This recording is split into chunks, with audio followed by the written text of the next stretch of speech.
बिस्मिल्लाहिर्रहमानिर्रहीम। अस्सलाम वालेकुम स्टूडेंट्स, आज हमारा लेक्चर है class 9th new subject chemistry. Lecture number है 27। आज हमारा चैप्टर नंबर 3 स्टार्ट हो चुका है, जिसका नाम है पीरियोडिक टेबल। पीरियोडिक टेबल से मुराद क्या है? देखें, जैसे जैसे नए एलिमेंट डिस्कवर होते गए, आर्टिफिशियल एलिमेंट भी थे, कुछ नेचुरल भी थे, तो मिला के तकरीबन कोई 118 एलिमेंट डिस्कवर हो गए। अब जो 118 एलिमेंट्स थे, इनको फिर अरेंज करना एक प्रॉब्लम था कि किस तरह इनको हम बुक के अंदर रखें कि ये इजीली स्टडी हो सकें, इनको इनकी प्रॉपर्टी के हिसाब से कैसे सिमिलर जगह पे रखें और दूसरे डिफरेंट एलिमेंट को डिफरेंट प्लेस पे रखें। तो उसके लिए एक टेबुलर फॉर्म बनाई गई, एक टेबल बनाया गया जिसको हम कहते हैं पीरियोडिक टेबल। अब वो जो आज आपकी बुक में जो मॉडर्न पीरियोडिक टेबल है, वो मैं आपको दिखाता हूँ कि वो किस तरह का होता है। देखें, बहुत बड़ा टेबल जो बोर्ड पे तो नहीं बना सकता था मैं, ये देख रहे हैं आप, ये एक आपको टेबल नज़र आ रहा है। ये एक टेबल है, बुक में आप देख सकते हैं इसको पेज नंबर 48 पर। ये टेबल जो है ये मॉडर्न पीरियोडिक टेबल है। ये अरेंज कैसे किया गया है, इसको किस तरह अरेंज किया गया, स्टार्टिंग से हम इसको स्टडी करेंगे। सबसे पहले हम बात करेंगे कि ये स्टार्टिंग में पीरियोडिक टेबल को कैसे टेबुलर फॉर्म में अरेंज किया जाता रहा। तो मुख्तलिफ साइंटिस्ट ने इसके बारे में अटैम्प्ट की, यानी जब सारे एलिमेंट डिस्कवर हो गए, यानी अब ये भी कह लें कि जब कुछ एलिमेंट पहले पहले डिस्कवर हुए तो तब इसको किस तरह अरेंज किया गया। तो बाद में फिर नए एलिमेंट आए तो दोबारा इसको रीअरेंज किया गया, फिर नए आए फिर रीअरेंज किया गया। तो सबसे पहले जो अटैम्प्ट की थी इसको अरेंज करने में वो थी डोब्रेनियर ड्राईएट्स। डोब्रेनियर एक साइंटिस्ट था जिसने मुख्तलिफ एलिमेंट्स के ग्रुप्स को तीन तीन हिस्सों में डिवाइड किया। यानी तीन तीन हिस्सों में कैसे उसने डिवाइड किया? फॉर एग्जांपल, कैल्शियम लिया उसने, एक स्ट्रोंशियम लिया, बेरियम, ये तीन एलिमेंट। उसने ये कहा कि उसने इस तरह अरेंज किया कि हर तीन एलिमेंट्स में से जो मिडल वाला एलिमेंट है, दरमियान वाला, जैसे स्ट्रोंशियम है, ये साइड वाले दोनों एलिमेंट की एवरेज के बराबर इसका एटॉमिक मास होता है। आपको मैं एग्जांपल से समझाता हूँ, मिसाल के तौर पे देखें। कैल्शियम जो है ये है 40 है इसका, स्ट्रोंशियम का कितना है 88 एटॉमिक मास, और बेरियम का है 137। तो दरमियान वाला एलिमेंट कौन सा है? स्ट्रोंशियम। हमने इन साइड वाले दो एलिमेंट्स का एवरेज लेना है। एवरेज जैसे मैथ में लेते हैं, हम लोग प्लस करेंगे, 40 प्लस 137 डिवाइड करेंगे, दो है तो इसको 2 पे डिवाइड करेंगे। तो ज़रा इसको करें, ये हो जाएगा जनाब 177 डिवाइड बाई 2, ये हो जाएगा 2, आंसर आ जाएगा 88। अब ये जो 88 है ये दरमियान वाले एलिमेंट यानी स्ट्रोंशियम का एटॉमिक मास है।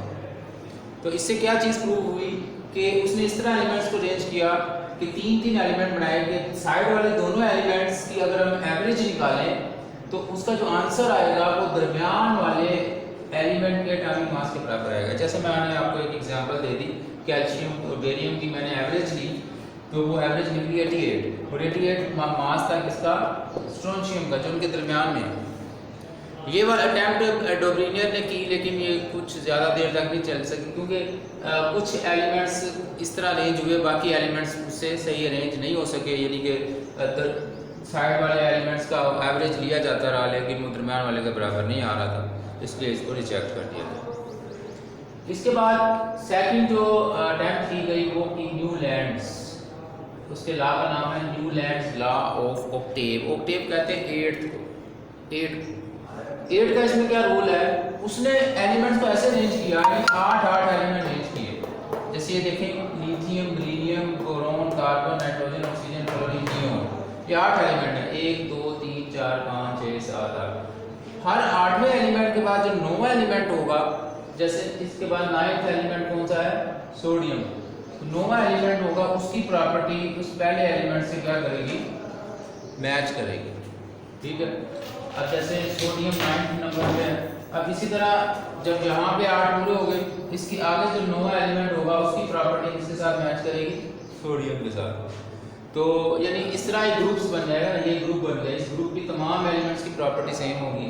इस तरह इस ग्रुप ग्रुप के तमाम एलिमेंट की प्रॉपर्टी सेम होगी, इस ग्रुप के तमाम एलिमेंट की प्रॉपर्टी सेम होगी, यानी उनकी फिजिकल प्रॉपर्टी, केमिकल प्रॉपर्टी।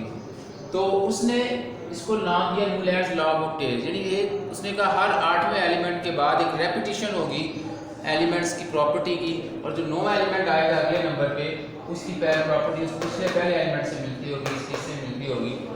तो इसको उसने नाम दिया न्यूलैंड्स लॉ ऑफ टेल। लेकिन उस दौर में नोबल गैसेस का कंसेप्ट नहीं था। इसके अलावा जो है ना नए एलिमेंट की डिस्कवरी हुई, वो बीच में एडजस्ट नहीं हो सके, इसलिए ये जो लॉ था ये भी क्या हो गया, रिजेक्ट हो गया। फिर उसके बाद आया मेंडलीव पेरियोडिक टेबल। मेंडलीव एक साइंटिस्ट था, रशियन केमिस्ट था। उसने एलिमेंट्स के सबसे पहले यानी कि एटॉमिक मासेस के बारे में वो थ्योरी निकाली कि एटॉमिक मासेस की बेस पर एलिमेंट्स को उसने अरेंज किया। एटॉमिक मासेस क्या होते हैं? मिसाल के तौर पर एक एलिमेंट है हमारे पास, उसका इसमें प्रोटॉन हमारे पास है 5, न्यूट्रॉन हमारे पास 6 है, एग्जांपल दे रहा हूँ। तो इसका एटॉमिक मास क्या होगा? 11। तो इसको उसने 11 नंबर पे रख दिया। अब जिसका एटॉमिक मास 2 था उसको 2 पे रख दिया, जिसका 1 था उसको 1 पे रख दिया। तो इस तरह उसने क्या किया जनाब, एटॉमिक मास के हिसाब से क्या किया, अरेंज किया। लेकिन ये थी तो अच्छी अटैम्प्ट कि properties of the elements are periodic function of their atomic masses, कि एटॉमिक मासेस के हिसाब से जब उसने अरेंज किया तो ग्रुप्स के अंदर जब उसने मैच किया तो एटॉमिक मासेस के हिसाब से जब ग्रुप बने उसके, तो उन ग्रुप्स में एलिमेंट्स की प्रॉपर्टी एक दूसरे के साथ मैच करती थी, वो उनका एक दूसरे का पीरियोडिक फंक्शन थी।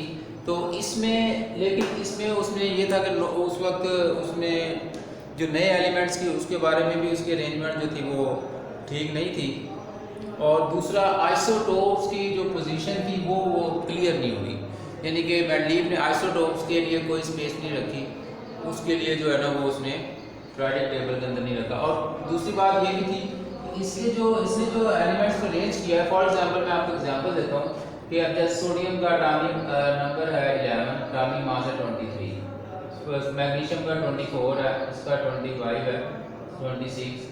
अब इसका मिसाल के ऊपर ये 24 है, एल्यूमिनियम का 24 के बाद अगर एल्यूमिनियम को देखें तो एल्यूमिनियम का एटॉमिक मास है अपना, मैं आपको पीरियोडिक टेबल से बताता हूँ, 26। अब ये देखिए, अब जैसे एटॉमिक मास बढ़ रहे हैं, सोडियम का 23 है, इसका 24 है, 26 है, इसी तरह हमारे पास सिलिकॉन का है 28। तो मासेस जैसे जैसे बढ़ते जा रहे हैं उसने उस तरह अरेंज कर दिया, यानी सबसे पहले कम मास वाले को रख दिया, फिर ज़्यादा मास वाले को, लेकिन कुछ अरेंजमेंट उससे रॉन्ग हो गई।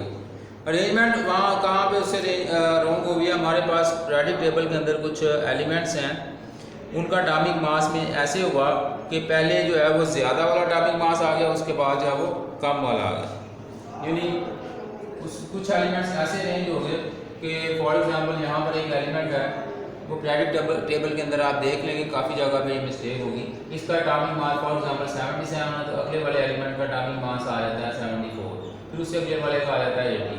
तो इस तरह कुछ गड़बड़ हो गई कि उसने एटॉमिक मासेस जो थे उनको रेगुलरली अरेंज नहीं कर पाया, उनके हिसाब से वो एलिमेंट्स को अरेंज नहीं कर पाया, तो एक ये मिस्टेक हो गई। दूसरा आइसोटोप्स की पोजीशन को उसने वाज़ेह नहीं किया, तो इस तरह इसको अटैम्प्ट को भी निगलेक्ट कर दिया गया। उसके बाद हमारे पास नेक्स्ट जो है वो है पीरियोडिक लॉ। जो मॉडर्न पीरियोडिक लॉ है वो किस तरह अरेंज किया गया,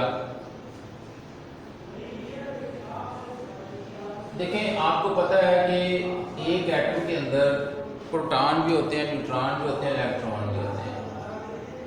प्रोटॉन, न्यूट्रॉन और इलेक्ट्रॉन बाहर रिवॉल्व कर रहे होते हैं। अब जो नंबर ऑफ इलेक्ट्रॉन है, नंबर ऑफ इलेक्ट्रॉन किसी भी न्यूट्रल एटम में, उसको हम, या नंबर ऑफ प्रोटॉन, इसको हम एटॉमिक नंबर कहते हैं। क्या कहते हैं? Atomic number. और प्रोटॉन और न्यूट्रॉन की तादाद को हम कहते हैं एटॉमिक मास। ये मैं इसलिए आपको समझा रहा हूँ कि आपको पहले पता हो एटॉमिक नंबर का, पहले भी बता चुका हूँ।